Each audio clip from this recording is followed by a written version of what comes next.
সেই প্রাক প্রত্যুষে আমি সকল বিপ্লবীদের প্রতি জানাই আমার শ্রদ্ধা ও ভালোবাসা।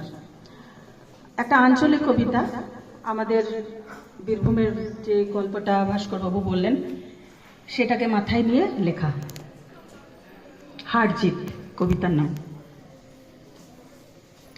সেদিন রাতে যখন সগীর মরদটা হাঁপাইতে হাঁপাইতে এসে বুড়ো বাপটাকে বললেন, কাশ্মীরে যুদ্ধ লেগেছে গো, টিভিটাতে দেখাইছে, তোমাদের বাবুলালটা তো কারগিলেই থাকে, আর ওখানটাতেই তো পাকিস্তানের শিলাগুলান ঢুকে পড়েছে।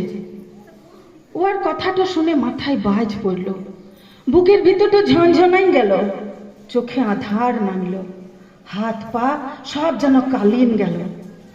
10 মাসের পেটটা নিয়ে বাপ মা মাথা ঘুরে পড়ে গেল। যখন জ্ঞান ফিরল তখন প্রসব যন্ত্রণায় ছটফট করতে লাগলো। সারা রাত চিল্লাইলুম। একদিকে ও যুদ্ধ করছে দেশটার লেগে, বাঁচানোর লেগে, আর একদিকে মো যুদ্ধ করছি ওর বিটাটাকে পৃথিবীর আলো দেখানোর লেগে। দুজনাতেই যুদ্ধ করলুম গোটা রাত ধরে।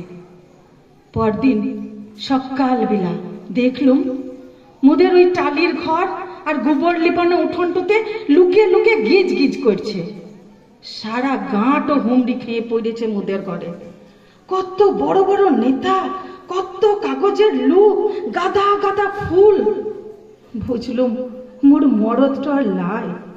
ওর বেটাটাকে জন্ম দিয়ে মু জিতে গেলুম ঠিকই, কিন্তু ও বোধহয় হেরে গেল।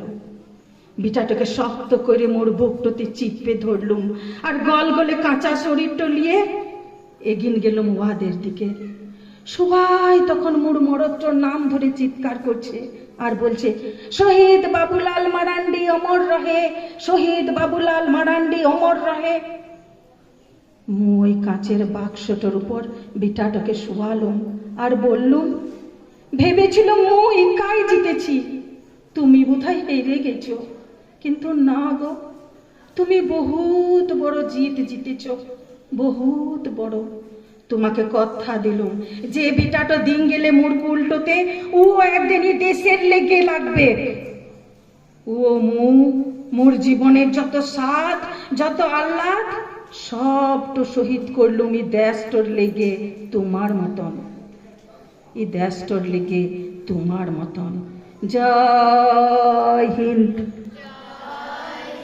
জয় হিন্দ, জয় হিন্দ।